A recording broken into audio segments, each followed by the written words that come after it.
Okay, here's the story of why I slapped the shit out of my little sister on Christmas Eve. I know you guys have been waiting. I'm sorry. I just put my youngest in the bed for a nap, and so now I can tell you guys the story. The nanny in question has been in our lives for 4 years. She was hired when my oldest, who's about to be 5, was 1. And she's had my youngest since my youngest, who's now 2, was 6 weeks old. In that time frame, she's also traveled with us a few times. One of the times she traveled with us was to my sister's wedding. Yeah, in Mexico.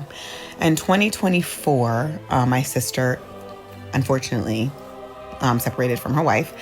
And I noticed that her and my nanny were hanging out a lot more, which, I didn't want to read too much into. I'm a progressive. I don't believe that just because two people, they're both lesbians. So I didn't think that because they were lesbians, they were attracted to each other. I just thought, they were kicking it. Also, mind you, at this time, my nanny also was supposed to be getting married, but her wedding fell through as well. So I was like, oh, they're two people confiding in each other, nothing untoward. It wasn't inappropriate. My sister and her would sometimes go out and hang out, but nothing crazy. But I do remember specifically something in my shondo was like, if this does go a certain way, you should probably have a conversation with them ahead of time. And so last year I said to both of them, hey, don't bring any bullshit into my house. This is an important thing, okay? Speaking to both of them, they both looked at me, and I spoke to them separately, not at the same time. They were like, what do you mean? My little sister literally looked at me and was like, oh my God, she's like a little sister to me. I would never do that. My nanny in question was like, oh my God, absolutely not. I was like, cool, just had to be said. If you guys are thinking of becoming intimate, dating, don't bring any bullshit into my house. Of course. All right. Fast forward to a year later, this year, Mother's Day weekend. My sister and the nanny are hanging out, but it's mad late. It's midnight. And mind you, the nanny had been off since 6. I'm like, what the fuck is she still doing at the house? And then something in my spirit just went, they're fucking calmly. I'm a woman with anxiety. It was a calm, because they're fucking. But it's Mother's Day weekend. My in-laws are in town. My mom's in town. What am I going to do? Blow up the house? So I don't. And the next day we're supposed to be leaving for the Bahamas. Okay. We leave for the Bahamas. That was a shit show. Getting there, traveling with 2 kids under 4 was wild. And I'm at the bar, with my sister, when my brain literally goes, remember 2 nights ago how you thought your sister was fucking the nanny? That was a good time to ask. And before I even had a moment to process that we were in public or anything else, I looked at her and I was like, are you having sex with the nanny? And she was like, well, I mean, yeah, we've had sex before. And I said, are you fucking kidding me? I told you not to bring any bullshit in my house. What are you doing? Of course, just then my mom comes back into the bar we were at with my kids. And I'm like, you know what? I can't even handle this. Plus there were other things going around in my life during that trip that I was like, I can't handle this. And because I'm the eldest sister, I have been trained to keep a level head, never lose my shit, especially not on my siblings, to be the adult in the room all the time. And to my little sister's credit, she did try to talk to me, but I was like, if I speak to you right now, I am not certain I can control the desire to choke the shit out of you. So it's not a good time. So we didn't speak for a long time, probably 2 months, because I was mad. The nanny, and I was mad at her as well, obviously, because she was in my house.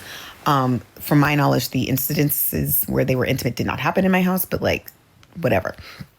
It was a boundary I had set because this nanny, I don't live anywhere near my family.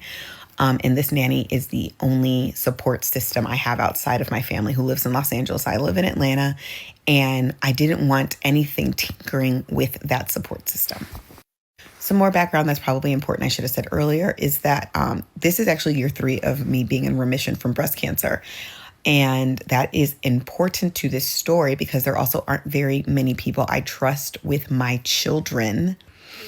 And this nanny was one of them. And I really wanted to protect that relationship because when I was sick and going through recovery and all the ups and downs of that, she was a very important person in my life. And I just didn't want anything messing with that. And I should also note that at the time they were intimate, my sister's still married. Yeah. Separated, but no divorce papers had been filed. So yeah. I'm going to need to tell this in another part because I'm not trying to have you guys watch a 20-minute video. So I'll give you another version right now. Okay, pause. We need to process this, because the layers of betrayal here are actually suffocating. You have a woman who is in remission from breast cancer, a time when you are physically and emotionally raw, clinging to the people you trust. And the two pillars of her support system, her own sister and the nanny who cares for her children, decide to cross that line. The phrase, "don't bring any BS into my house," wasn't just a rule, it was a plea for stability. And the fact that the sister admitted it so casually at a bar, that is a level of dissociation I cannot comprehend. It's not just about the act, it's about the timing. Doing this while the family is traveling on Mother's Day weekend, it shows a complete collapse of empathy. When you are the eldest daughter, trained to keep your cool, that rage has nowhere to go but inward. This is devastating. Speaking of people who smile in your face while crossing every single boundary you set, let's talk about what happens when that toxicity comes from a so-called best friend. Get ready, but this time I'm going to tell you every single reason why I unfriended my ex-best friend. This girl was like my best friend for 2 years, and then out of nowhere I just kind of dropped her. At least that's what she thought. The first thing is she was super over-sexual. Like every time we'd be on FaceTime, she'd be naked. She was constantly talking about how she wanted to make out with me, wanted to have a three-way with me and my partner at the time, which would usually just be a funny little joke, except she was actually bisexual. That's when I was like, okay, I'm a little weirded out. I had this high school situationship I had hooked up with one summer. She knew that me and him always had like a thing, but anytime that me and him weren't actively talking, she would be snapping him, constantly telling me how fine she thought he was, how she would do anything to hit that. Then finally, summer after I graduated high school, I actually hooked up with this situationship guy. I told my ex-best friend, and she was like, oh, okay, I'm gonna unadd him out of respect for you. A couple months go by, I end up starting to date a completely different guy, so I'm obviously not talking to situationship anymore. She doesn't say anything to me about situationship, but a couple months into me dating this other guy,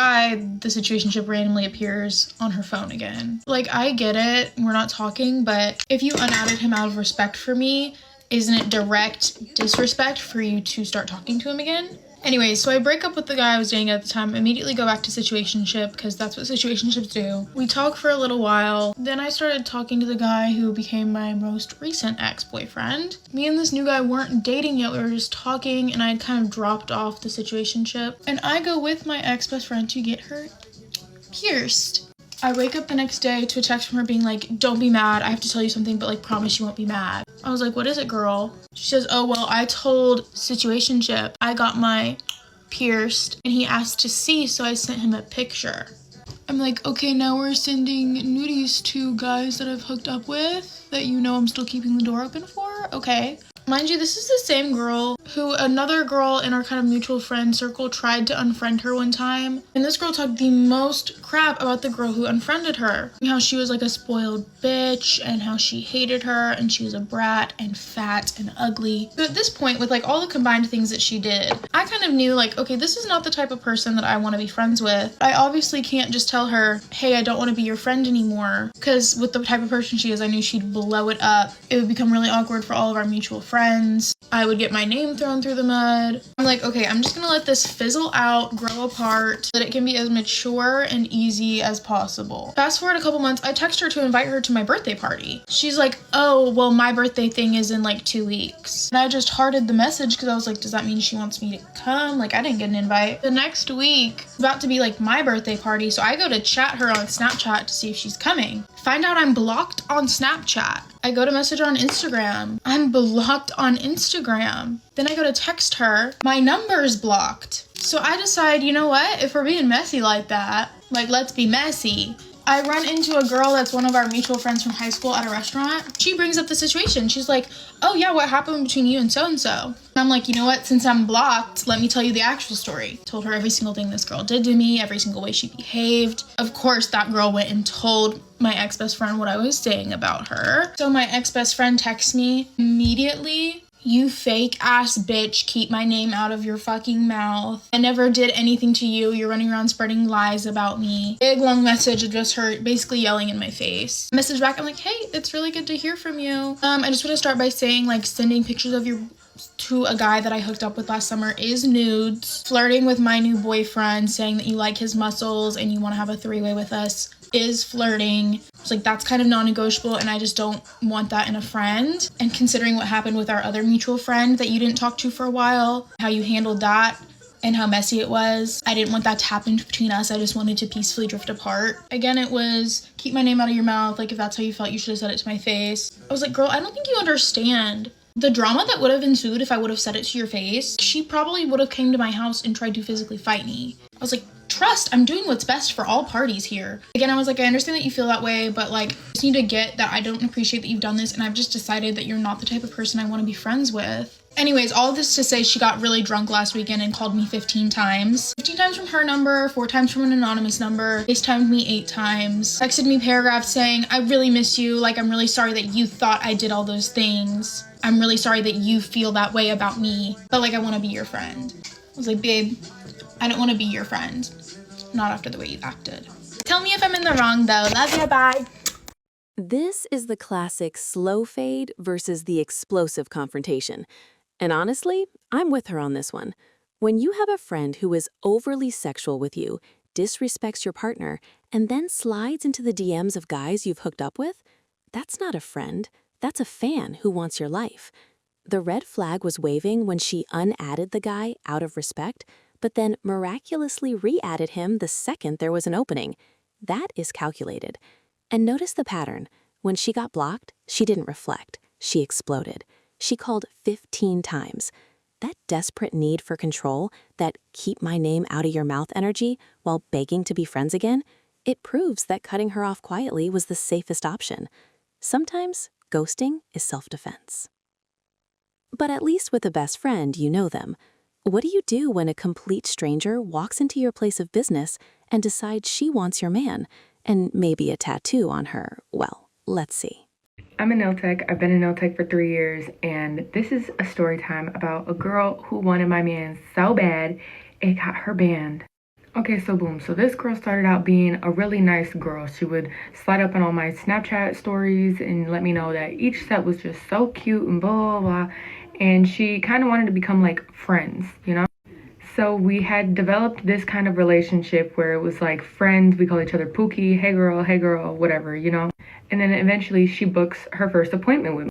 I would also like to preface this by saying my boyfriend is a tattoo artist. We live together. We both work out of our home, so we're always there.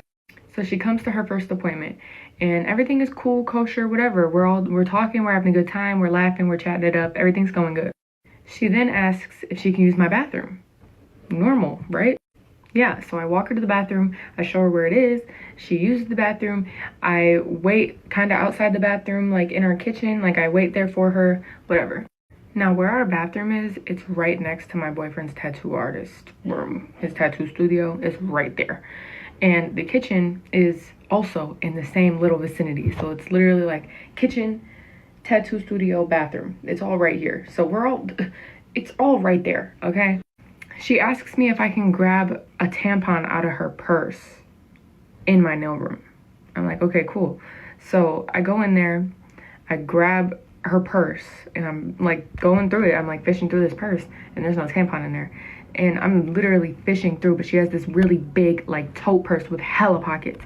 So it's taking me a minute. I'm trying to go through them. I'm trying to go through it and like find this tampon. Like I'm trying to get it from a girl. I cannot find this tampon. I literally can't find it. But then it dawns on me that I have extra tampons in my bathroom underneath the cupboard. So I go back out and I'm about to walk up to the bathroom door so I can like knock on it and like, hey, like girl, I have tampons. This is where you can go. I can't find yours. Sorry, blah, blah, blah.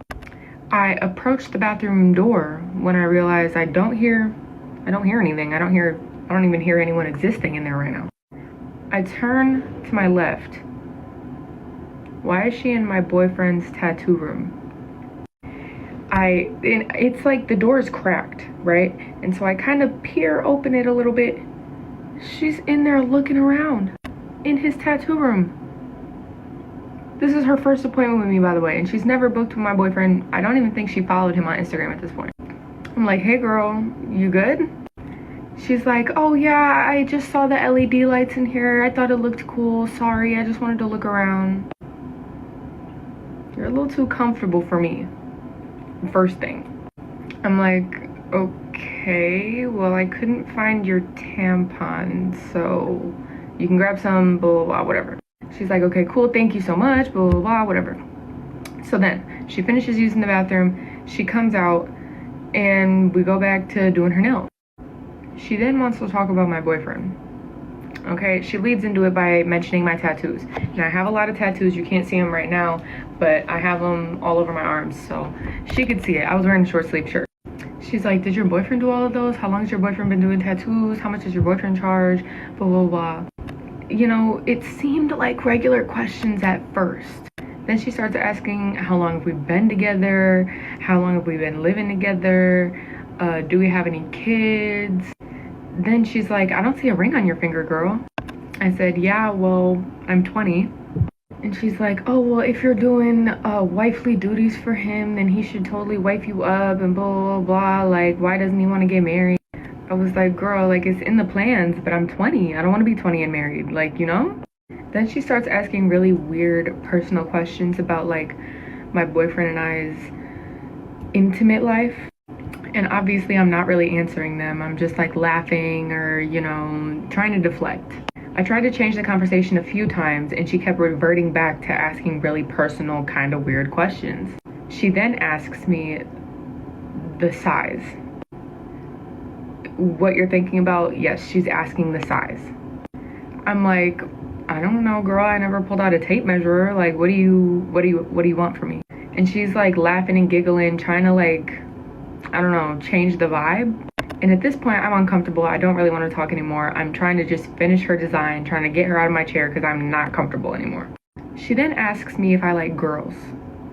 I said, no, I like my boyfriend. You know, just sweet and simple, kept it there. Whoop doop doo woo. We get to it. She asked me for my man's Instagram. I'm like, okay, yeah, you want a tattoo? Like, sure. Like, I know. But I gave her my man's tattoo Instagram, okay? I told her the handle. She looks it up. She's like, oh, this is his tattoo Instagram. I'm like, yeah, girl. Is that not what you just said? Oh, what? She then proceeds to ask me for my man's personal Instagram. I said, no. He has a private account anyways.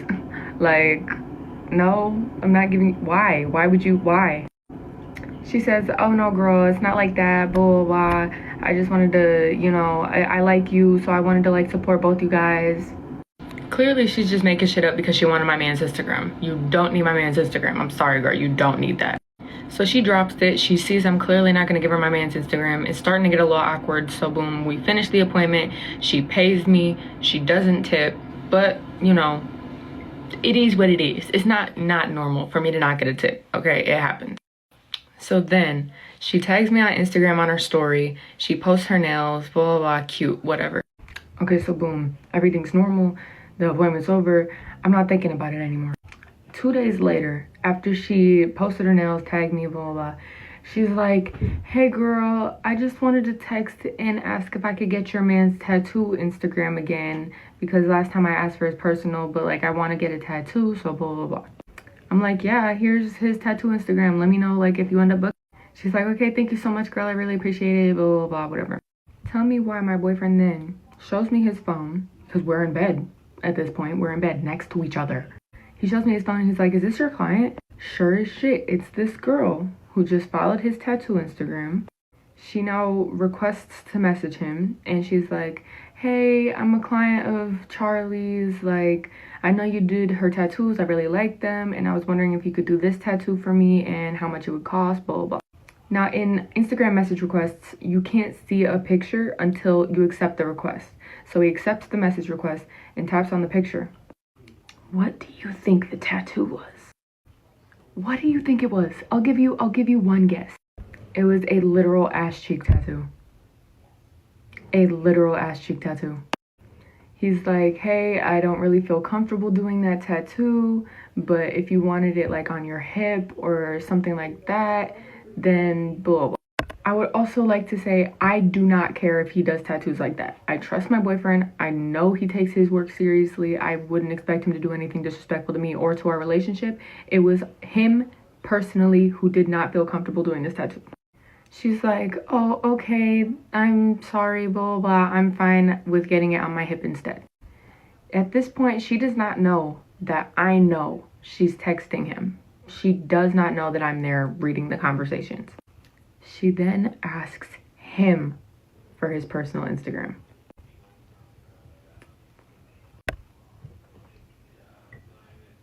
He's like, no, I'm also not comfortable with that.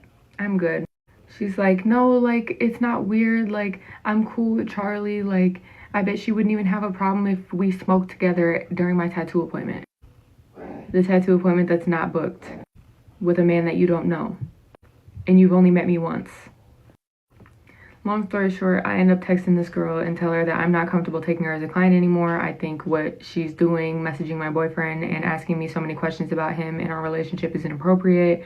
And I think it's best if she finds a new nail tech. She then goes off on me saying that I'm just another Milwaukee nail tech and blah, blah, blah, whatever. But yeah, she ends up finding my man's Instagram anyways, his personal Instagram, and requesting to follow him. But like I said, he has a private account.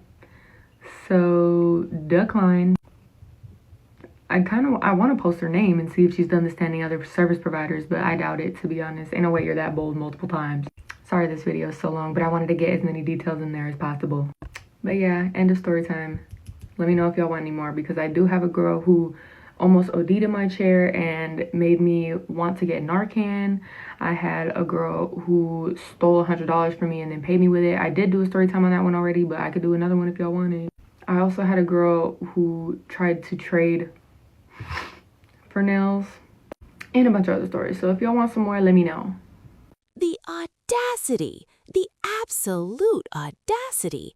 Imagine being a nail tech, welcoming someone into your home, and she's treating your house like a showroom for her future life. She's snooping in the tattoo room, asking about the boyfriend's ring, his money, his size. That is predatory behavior. And the tampon excuse? Please, we all know the fake search in the purse. But the kicker is the Instagram DM. Requesting an ass cheek tattoo from a man you've never met solely because you saw his girlfriend? That is a special kind of thirsty. It's disrespectful to the nail tech, it's uncomfortable for the boyfriend, and it's just desperate. This girl didn't want a manicure, she wanted a weird, parasitic entry into their relationship. Banned. Immediately banned. That was disrespect in a professional setting, which is bad enough. But there is one place where disrespect is absolutely unforgivable, and that is when someone is grieving. Now listen, I'm not one to bring friendship drama onto this app, but some people make it so difficult for me not to. Now this is gonna be a long one, so lock in. The only ever time I brought friendship drama onto this app is when these people were literally making TikToks at my grandfather's funeral. Okay, I made a TikTok being like, can you imagine having such little human decency that you are literally making a TikTok, you're in all black because you're at someone's funeral? And let me tell you, one thing I'll never do is bring family drama onto this app. Never, never, never. I have way too much respect and love for the majority of my family members to ever do that. I know some people think that I have done that, and they're entitled to that opinion, but I really, really haven't. But let me tell you, friend drama, that's on the table. At the end of the day, some of these people have such little respect for me that I don't know why they think I would respect them enough to not do this. So a little context, I lost 3 people this summer. I lost a friend of mine, very suddenly. I lost my grandfather and I lost my grandmother just in the span of this summer. It was rough. I can get into that another day of like how horrible of a summer I have, but let me just tell you it was rough. I've been having these issues with these people for years, okay? And they have had issues with me by proxy. Like none of the issues they have with me are anything direct. None of it is direct, which is insane. It's the most high school bullshit ever. It's embarrassing. I'm almost turning 30 and dealing with this shit. And this is the last time I'll deal with that. Let me make that abundantly clear here. So a year ago, I literally flew hours and hours to celebrate one of these people, to celebrate their life, to be happy for them. I was there. I was happy for them. I got them an amazing little gift that was very thoughtful and I spent far too much money on, but that one's on me. We were having a great little time. I was checking in on them. We had a decent relationship a year ago, so I don't know what the fuck changed. But anyways, a couple months after that is my birthday. And I get a very nice message for them on my birthday. And unfortunately, my birthday was a couple weeks after my friend had passed. So I'm gonna try not to cry, but I spent getting ready for my birthday dinner, watching my friend's funeral on Zoom. Okay. And my grandfather was really, really bad and basically being put into hospice at that time. And so I was telling these people what a horrible time I was having and how down bad I was. And that, by the way, isn't information I should have given them. I should have kept that one to myself because obviously they just don't have, once again, enough decency to treat me like a human being during that time. But anyways, I tell them this. 3 weeks later, my grandfather dies while I'm in the middle of a move and I'm living in a new city by myself. Okay. Not fun. Not fun. At my grandfather's funeral, then they're filming TikToks. And then I make a TikTok about it and they get offended. By the way, one of the parties involved did apologize to me. They did have enough self-awareness, which I really do appreciate. I think if someone's willing to be like, hey, yeah, oops, I fucked up and I'm really sorry about that, you got to take it on the chin, and I do. Okay, but some of the other parties did not apologize. So tell me what you think about those type of people. Anyways, okay, we're going to fast forward. Then 2 months later, my grandmother dies, basically of heartbreak. Real tough. Real tough. A week after my grandmother passes, I'm in the same vicinity as these people, and they do not come up to me or my mother to say hello and I'm sorry for your loss. I'll give you some further context. My mom is the #1 mom in the group. She has been our Uber driver for years. She has paid for our dinner. She's taken us out on different activities like bowling and pays for it and buys us alcohol and threw amazing parties at my home. She has been their biggest cheerleader. For you not to go up to my mother and say hello, I'm sorry for your loss after she just lost her mother is the most insane behavior and disgusting behavior, and not to say hello to me either, is pretty bad. So as far as I'm concerned, if you cannot say hi to me and I'm sorry, after that, you will never get the opportunity again. You will never get the opportunity again. Let me make that clear. And so one of them did try to say hi to me at the funeral, and I said, like, she was dead when he shot me a couple days ago, and you didn't say anything then, you don't get to say it now. So anyways, after that insane behavior, I unfollowed them on Instagram and removed them as followers, which I would say is very kind of me. There's some people who would just unfollow and then you stay there following them, not knowing that they've unfollowed you, and you look like a little fan. I don't like that. I wouldn't treat you like that. So I removed you as a follower too. That was it. We're done. We're done with our relationship. We don't have one. That was me making it clear. We're done here, okay? And you know what the worst part is? I actually got some good information about one of these person's life the other day, and I was so happy for them. I'm like, wow, like, I'm really happy for them. Like, that's great. Because I don't have hatred in my heart for these people, but I have enough self-respect to stand my freaking ground. And so the other day, one of these people tried to come up to me and say hello. And as you already heard, like, you never get to do that again. And so I turn my face, I go, and she pulls me and basically forces me to say hello to her. And I do it with a stank face. And she goes, human decency, and walks away. So she tried using my TikTok words against me, which is like silly because that's not having human decency. If I didn't say hello to you after I knew like something bad happened to you last week or a couple weeks ago and I wasn't saying hello and checking in on you, that's not having human decency. Me not saying hello to you is not having manners. But even then, I wasn't in a vicinity that was yours. I wasn't in your home. I wasn't doing it like, I had no reason to say hello to you as far as I'm concerned. So let me make that clear. And then she walked away. Like, she wasn't even a bad bitch about it. Like, she couldn't even have a conversation and look me in my eyes and be like, oh, like, you don't think it's human decency to say hello to me? And like, wait for a response. That would have been bad bitch. I probably would have shot my pants. But no, she walked away. I'm like, that wasn't that impressive. So I walked up to her and I made it very clear. And I told her, never say hello to me again. Never say hello again. It's never going to happen. We are done here. We're done here. And listen, I'm happy for you. I hope you have an amazing life. I really do. There's not an ounce of hatred in my heart. I really don't have it because as far as I'm concerned, we've never had an issue until you treated me like shit. So I don't know why any of this is going on. I really don't have any issue. I really don't have any hatred, but I will never let you have access to me again. Okay? So you go live your happy life and I'll go live mine. That I don't know why there needs to be a mixture. I don't know why we need to confront anything. Never. It doesn't need to happen. Does not need to happen. And let me tell you another thing. I hope that when you go through grief and when you lose someone, which will inevitably happen because that's the way life works, that no one treats you the way that you behaved with me. I wouldn't wish it on my worst enemy. Maybe like, not my worst enemy, like the people running these insane countries could probably experience this. But most people do not deserve to experience what I experienced with someone. They don't. Especially by people they've brought into their homes and in their hearts and have treated really nicely. If I knew I ever treated someone like that when they were going through their hardest times, I would feel so poorly about myself. And I know these people were raised better than that. They were raised in incredible families. Like, they really were. So them being mean is actually a choice, which makes it worse. Anyways, I hope I made myself clear. By the way, I was thinking whether or not I should do this because doing this is already very high school. But I will tell you, my friend who passed away would have Love this shit. You would have loved it, loved it, loved it. So I'm doing it for him. My grandmother told me these people weren't my friends for years and told me to never look them in the face. So I guess I'm doing it for her too. Anyways, hope you guys enjoyed that little story time. This makes my blood boil. Filming TikToks at a funeral? We have reached a point in society where content is overriding basic human decency. The creator is completely right. If you cannot look someone in the eye and say, "I'm sorry for your loss," because you're too busy with your own ego or your phone, you do not deserve a seat at the table. The fact that the mom was the Uber driver, the payer of dinners, the second mother to these people, and they couldn't even acknowledge her grief, that is cruel. It's not drama, it's a character flaw. When people show you they lack empathy during your darkest hour, when you're burying your grandparents, believe them. Close the door, lock it, throw away the key.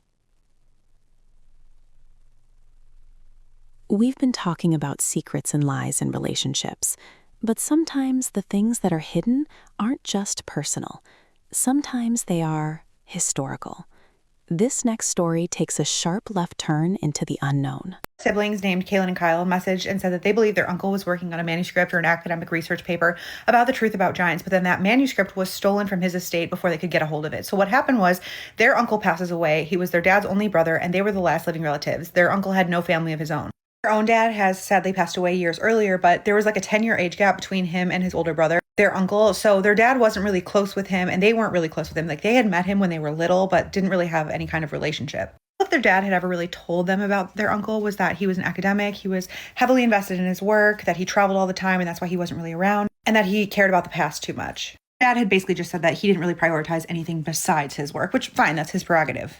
Kyle said that their uncle had been formally trained and worked as an anthropological researcher who specialized in pre-classical civilization. He had earned advanced degrees from a respected university. And early in his career, Kyle said that he worked on legitimate, well-documented research excavation projects in the Middle East, South America, and Central Asia. He published several peer-reviewed papers and then eventually stopped working in academia and eventually went on to consult for private museums, unnamed heritage preservation groups, whatever that means. His background, just so you understand a little bit of who this man was, right? So they get to his estate, and it's a modest house. It's sparsely decorated. He was not wealthy by any means, despite his long career. Kaylin and Kyle had never been over there. It was like an hour and a half from where they lived. But basically, they had already decided before even getting over there that they were pretty much just going to sell everything because they weren't really close with him. Kaylin was getting married and had a wedding to pay for, and Kyle was a junior in college and had a lot of student loans. So they had basically already agreed before even getting over there. But when they get over there, they see he doesn't really have any fancy furniture. He has no fancy electronics. Nothing's really worth much. He does have this extensive book collection, small artifacts, and then he has photographs and photographs lining the walls of him in various places around the world, like deserts, mountain ranges, forests. There's places so remote they don't even have landmarks, and there's just photos of excavation sites. Kyle said walking through his house, it felt like just being a passerby or a tourist in someone else's life without really any context. He didn't know this person really. So they talked to their mom about it. Their mom's like, why don't you hire an estate liquidation company, and they'll come in and they'll determine the value of everything in the house, and they'll kind of handle it, and you just pay them a percentage. That's what they do. And the estate agent comes over and she walks them through the house and she's like, okay, let's go through everything first and see if there's anything you want to keep. But they kind of look at everything. They're like, there's really no heirlooms here. There's really nothing that means anything to us personally. So we're good with just selling everything. And the estate agent's like, cool. Well, just take one last look and then, we'll get to work. The estate agent's in the main living room looking at things, starting to make some notes. Kaylin's walking around and Kyle walks into the bedroom. Kyle's just kind of going through opening and closing drawers to see if there's anything inside that he might want. And he notices this little hand-carved watch box on the dresser, but he opens it. There's nothing inside. It's whatever, Next to the dresser, there's a desk, and he just kind of glances at the desk and he notices this brown accordion style folder that's jam-packed with something. And there's a handwritten label on it, and it says the Book of Giants. He opens it because it catches his attention, and he sees there's a bunch of hand-drawn maps with no borders, no real landmarks. There's journal pages, handwritten in his uncle's handwriting. There's pictures of excavation sites all over the world and of bones, but the bones are not of human proportion. Sketches of skeletons that also don't seem to match normal human proportions. He's like, what is this? And he starts reading, and then he realizes that this isn't just a collection of photographs and maps. It's a manuscript, or the start of one. His uncle had apparently been working on this manuscript, arguing that giants were not mythical creatures, that they had been real at one point, and that the evidence of their existence had been buried. Apparently found passages from ancient books like the Book of Giants, which was fragmented and found alongside the Dead Sea Scrolls from what Kyle could make of it. Notes in the margins of some of these texts by his uncle made to argue that these passages weren't symbolic or metaphorical in nature, but meant to be taken literally. Cross-referenced them with excavation sites that he had personally dug up, with photographs he had personally took, and with evidence of salt mummies found in the Himalayas, for bodies that were supposedly preserved naturally, but with proportions that didn't seem to match human anatomy. Kyle's just flipping through and he's seeing all these notes about petrified giants, about petrified wood, about petrified giant trees and megaflora. One page has a line circled over and over in red ink that says they bury evidence. Kyle is completely immersed in this manuscript and he's in there for a while looking through this thing. And Kaylin finally walks in. She's like, what are you looking at? And he's like, look at this. He labeled it the Book of Giants. And so Kaylin's intrigued. She sits down, she starts looking through it and she's immediately like drawn into. They're both in there for like another hour just looking through this thing, and they realize that there's a lot of evidence in this manuscript that he had supposedly been working on from their non-scientific perspective, right? So the estate agent walks in and she's like, oh, did you guys find something good? And they're like, oh, we think that we'd like to keep this. I think it's research. And she just looks at it and kind of dismisses it. And she's like, yeah, that's just like personal research. It's not really a value anything. Like, we don't even have to say anything about it. It's yours. And she's like, can you guys come in here? I have some questions about whatever, some paperwork for you to fill out. So they follow her and Kyle keeps thinking about the folder. He's like, I'm going to take it, whatever. But they finish up the day and he forgets it at the house. But he's like, it's fine. Like, the house is locked. I can go back and get it. I have to be back there like the following weekend or something. It's like a week later. It's the day they're supposed to go back to the house and they get a call from the estate agency and they said somebody broke into the house. Like, the police are already on their way. We already called them. They're coming to make a report and we're going through right now to see, what was taken. Get there, the police are there, inventory is reviewed, and they realize something strange, which is that nothing is missing. Nothing of value anyway. No furniture, no electronics, no artifacts, nothing like that. And so they're like, that's weird. And the police are like, oh, it's probably just somebody, in the neighborhood or like that passed by, noticed the house was empty. Someone who had cased the street or knew someone who lived on the street or something. And someone told them there was an estate agency here and they knew that nobody would be here. So they were probably just looking for cash. Police are like, oh, it happens. And so they take a report and Kyle goes to the bedroom and he notices that that file folder is gone. That everything else in the bedroom was untouched. That little box was still there. The drawers were still neatly closed. The rest on the bookshelves had not even been disturbed. So that led him to believe that whoever had broken into the house knew exactly what they were there for and knew exactly where it was. And he says they found it. He says he kicks himself for not taking photos, not making copies, not taking that accordion style folder the day that he found it. He says, who really expects your dead uncle's estate to be broken into and robbed? Kyle said he and Kaylin went through all the books to see if there was maybe another copy of this manuscript anywhere in the house, but they couldn't find anything, nothing even referencing giants in general. Kyle said that he thinks that any evidence of the existence of giants that his uncle had was in this file folder that was now no longer in the house. Typically, these stories can come in from anyone, but Kaylin did corroborate his story, and she sent photos basically proving that their uncle was who they said that he was, of him on like excavation sites. She didn't want me to share because they want to keep his identity private, which is valid. She said she didn't want his good name in the scientific world to be tarnished because of his belief in something that might be considered fringe by some, at least not widely accepted as truth. Kyle and Kaylin say they have no idea who broke into their uncle's property. There was nothing that they could find to suggest that he was in communication with anybody working on this project, but who knows? Your thoughts? I'm definitely intrigued by this one and can't wait to read the comments. Okay, put your tinfoil hats on for a second, because this is fascinating.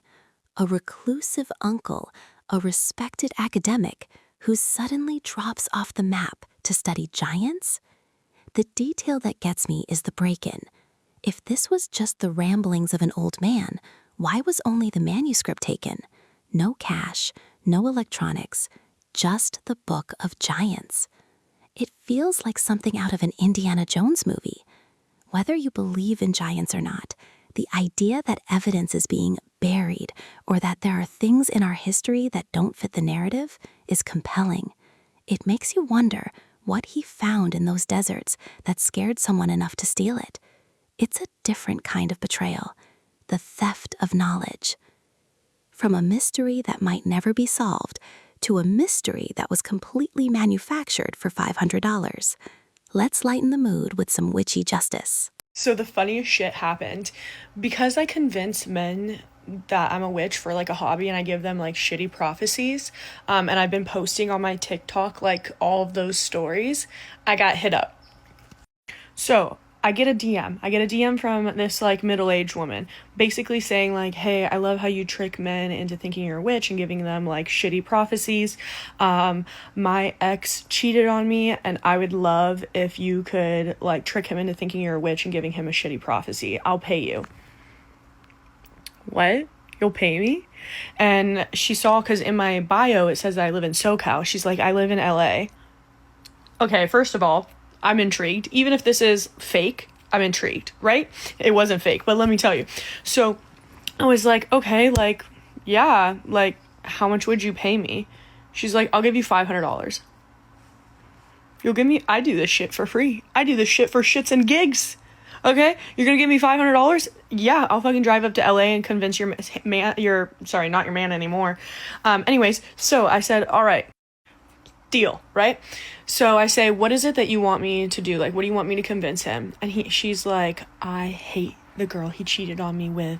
She's like 20 years younger, da da da da da. And she's like, and they're gonna get married. I want to ruin it. Sounds like you came to the right gal. So I was like, this is what's going to happen. I need you to tell me what you know about him. And then I need you to tell me where he's going to be like next week. Right? So we planned this all out. It was on, on Thursday? It was on Thursday. Okay. So I drive up to LA. Now, I call her and I'm like, hey, so where is he? And she's like, he's going to be at Cheesecake Factory. And she told me like what location or whatever, because he's there with the kid. So I pull up. Obviously, as you guys know, I carry a deck of cards, right? Because decks of cards, it's easy to walk up, be like, hey, do you guys want to see a magic trick? And then it's a good segue into I'm a witch. So I see, she sent me a picture of what he looks like. Great. So I see him at the restaurant. So I walk up and I'm like, hi guys, I do magic tricks at Cheesecake Factory. No, I don't, obviously. And so would you guys like to see a magic trick? And they were like, yeah, like the kids were like, yeah. So I'm doing magic tricks. Now I'm done. And then I go, I'm sorry. And I look at him and I said, have you recently had a father pass within the year? And his name is George? And he's like, what? Yeah. Obviously, I know that. Your ex-wife told me. Fucking bitch. And he's like shocked. He's like, what?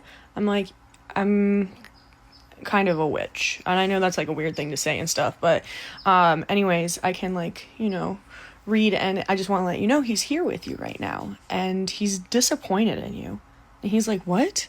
What do you mean? And I'm like, he's telling me that you made a big mistake and you're with the wrong woman.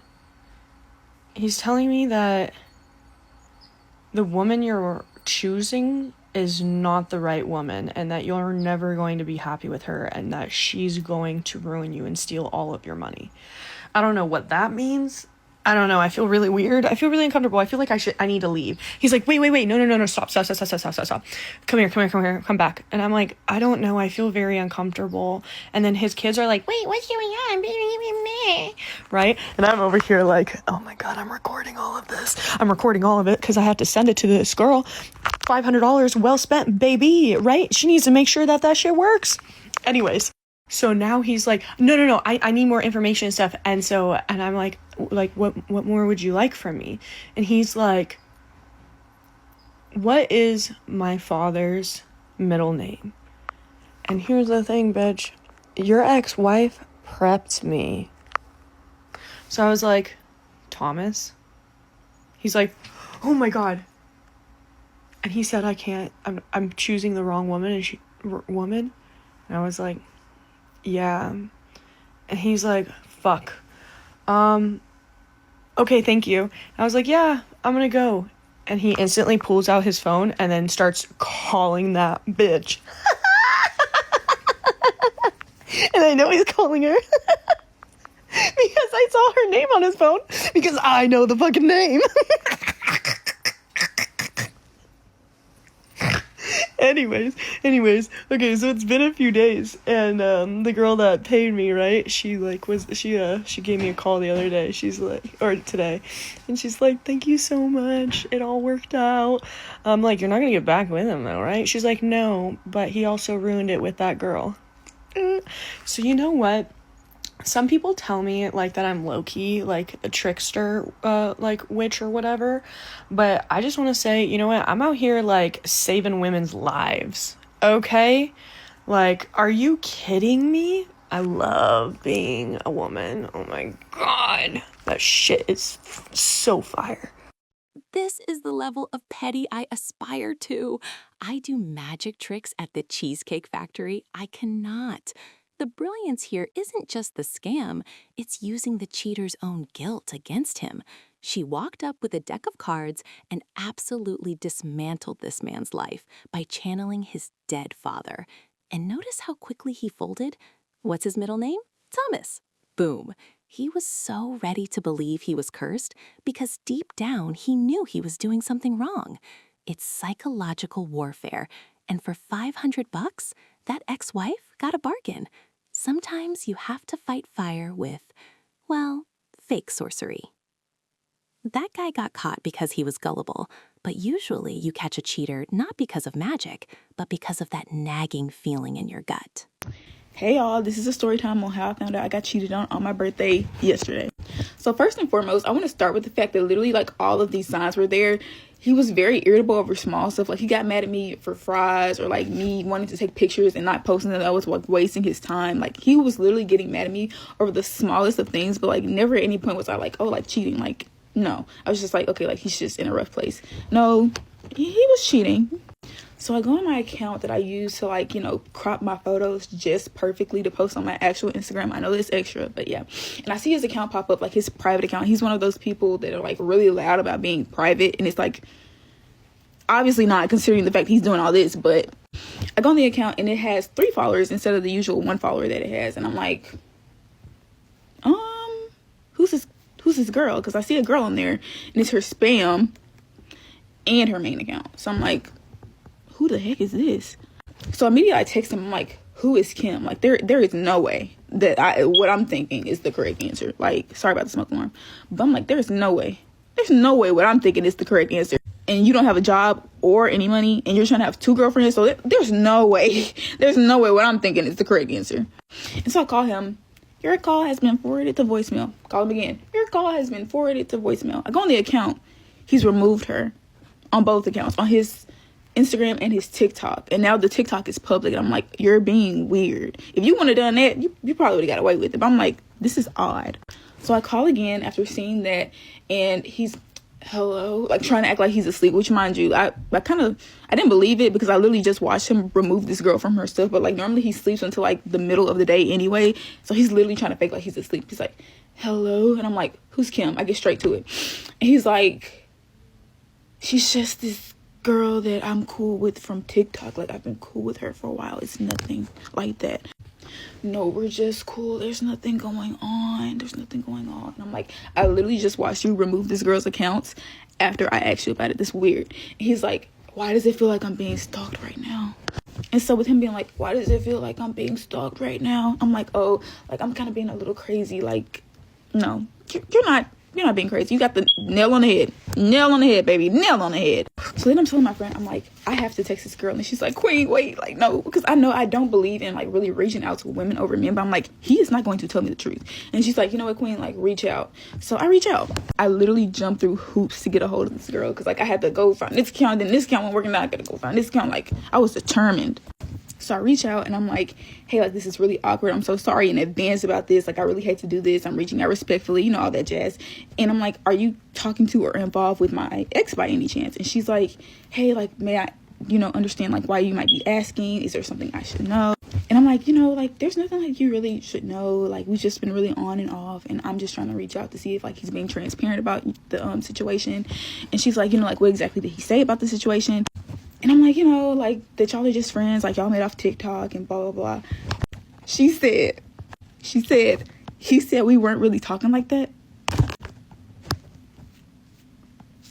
Y'all, it's my birthday, mind you. As soon as she said, I was like, Like, what? This is insane. And I'm like, yeah, girl, he said that, like, man, I asked how long has this been going on? And she's like, a little before Christmas.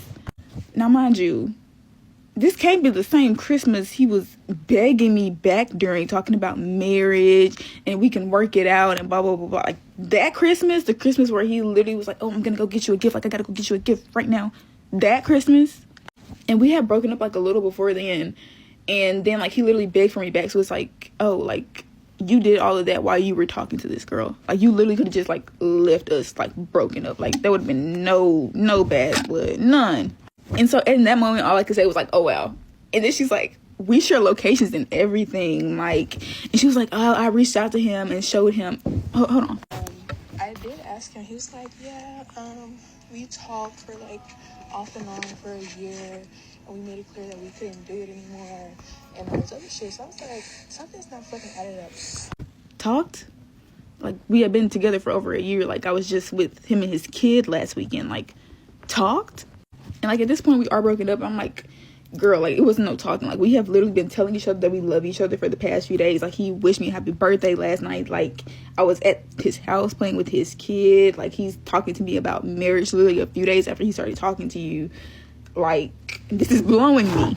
And then she's telling me, like, how he's like, oh, like, you know, like, when I get out of basic training, like, me and you, like, we're going to go on trips. Like, we're going to go on a trip at the end of the year and blah, blah, blah, blah. So I'm like, yeah, girl, like, he's a really big future faker. Like, he literally was telling me the same thing about the trips around the same time of the year. Like, he's just really, really big on that. Like, he's just a lot of talk, y'all. And I'm telling her, like, he's a big future faker. Like, he's just been jobless and, like, laying around playing video games for, like, a year or so and talking about who he wishes he could be. But I'm like, girl, like, it's never gonna happen. Like, take it from me. It's not gonna happen. And so she's like, you know, like, we've been sharing locations. Like, he's been planning all these trips, all this stuff. And I'm like, wow. Like, me and him don't even share locations anymore because we just kept getting into it over, like, little petty stupid stuff. And he's sharing locations with this girl he met, like, 3 weeks ago. And she's like, yeah, you know, like, I really knew, like, he was just a big future faker, like, all around. And I asked him, like, did y'all meet off TikTok? Because intuitively, I knew something was off about that freaking account. Like, he has so many girls on him. Like, this is freaking weird. And, like, when I told him about it, he was like, okay, I'll clear it. He never cleared it. I always had, like, a fishy feeling about it. And I kept saying something. And he kept making me feel like I was crazy. I wasn't crazy, clearly. And she's like, yeah, we met off the TikTok account. And I'm telling her, I'm like, girl, like, nothing that he's telling you is real. Like, please believe me. Like, he doesn't even look how he looks in them pictures that he's posting anymore. Like, nothing he's telling you is real. And I'm telling her, like, yeah, like, he don't look nothing like none of them pictures. That's why he's so adamant on, like, not FaceTiming you so you can see how he really looks. You know, like, when people do, like on their pictures like that. Like, I was really shocked the first time. I'm not gonna get into that, but... And she's like, she just sent him, like, what I had said, and basically he blocked her and just stopped responding, stopped sharing locations, all of that jazz. And she just told me, girl, leave him alone. And I'm like, oh yeah, like, I had been having doubts, like, for a long time, mainly because of, like, the whole, like, fatherhood thing. And she's like, oh yeah, like, I was kind of side-eyeing that too, like, just how great he would say he was versus, like, what I was actually seeing. Like, yeah, the proof is always in the pudding. And so, yeah, we're like, he definitely blocked both of us, knowing that, like, he's the one in the wrong, blah, blah, blah, blah, blah. You know, like, this is really messed up. And I'm just telling her, like, you know, I'm really happy that I reached out to you because I promise you, like, I literally never would have known if I did not reach out to this person. Like, my whole mindset on that has completely shifted. Completely. So, yeah, he's telling me one thing, telling her another. And she's like, you know, like, he definitely, like, tried to play that off real hard. But yeah, after that, like, we just thanked each other and we were like, you know, like, I really appreciate you. I'm telling her I really appreciate you for, like, being so honest with me. Like, I really needed this. And she's like, you know, like, anytime. Thank you for reaching out to me. And yeah.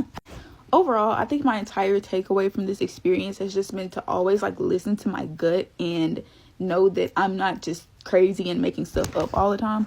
Like, I remember, like, going on, like, a full rant where I was like, you know, like, you're not being the best partner. Like, you're not being a good man to me. Like, you just aren't doing it. And he's like, oh, you always try to paint me out as being the bad guy.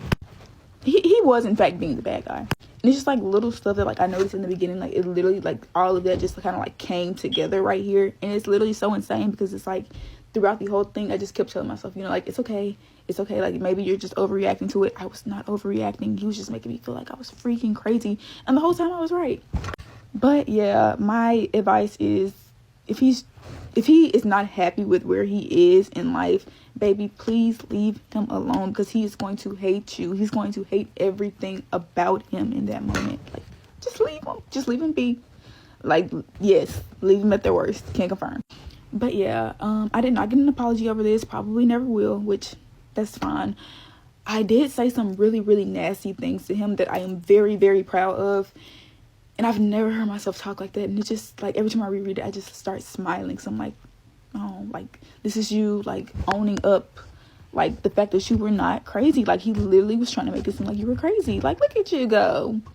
But yeah, that's the story time on how I found out I got cheated on my birthday. And this is really long. So yeah, I just wanted to make a story time because it's like, if I can help somebody out in any slightest way, like if this is anybody's sign, like please just go for it. Like always listen to your intuition, like that gut feeling. You are not crazy.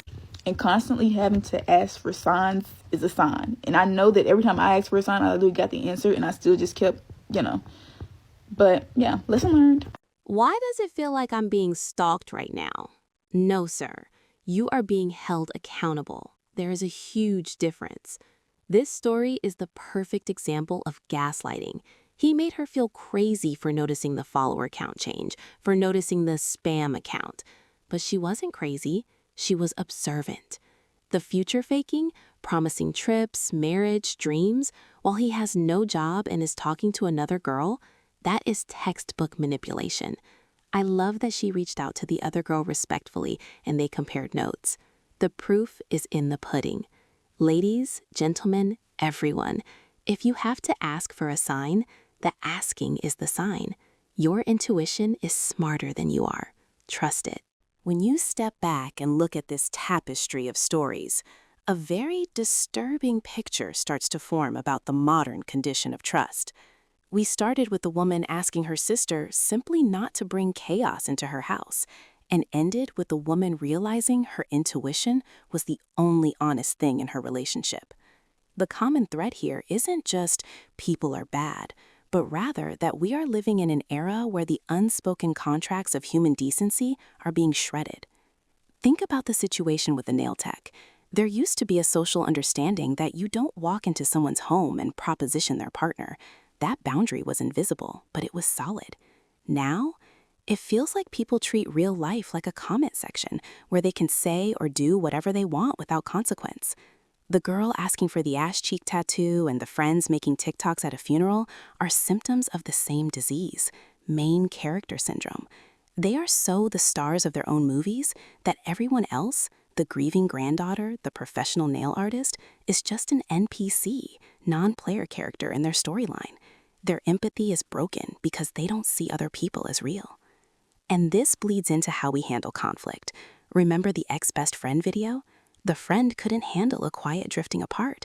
She needed to blow it up, to demand attention, to win the breakup. Contrast that with the Book of Giants story. That uncle spent his life seeking a truth he believed in, quietly, obsessively.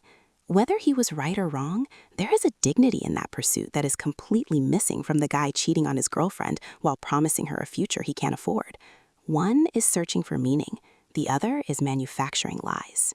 But here is the dialectic, the argument we need to have with ourselves. Is it possible that our obsession with cutting people off is also a defense mechanism? We cheer when the girl blocks her toxic friend, or when the sister considers choking the life out of her sibling. We validate the burn it down energy, but we have to be careful that we aren't becoming hardened ourselves. The hero of today's collection, in my opinion, isn't the witch at the Cheesecake Factory, as funny as she was. It's the girl in the final story who reached out to the other woman with respect instead of rage. She sought truth over drama. She gathered facts, and when the facts aligned with her gut, she walked away. The core message you need to take away from this is that patterns never lie. Words lie, tears lie, even unadding someone on Snapchat lies. But behavior? Behavior is the truth screaming in your face. Whether it's a manuscript disappearing from a locked room or a boyfriend's follower count ticking up by one, the evidence is always there. We just have to be brave enough to look at it and accept what it tells us. Don't let anyone gaslight you into thinking your standards for respect are too high. If they can't meet you at the level of basic human decency, leave them where they stand. What do you think? Is it better to confront these people like the witch did, or just silently block them like the ex-best friend? Let me know in the comments.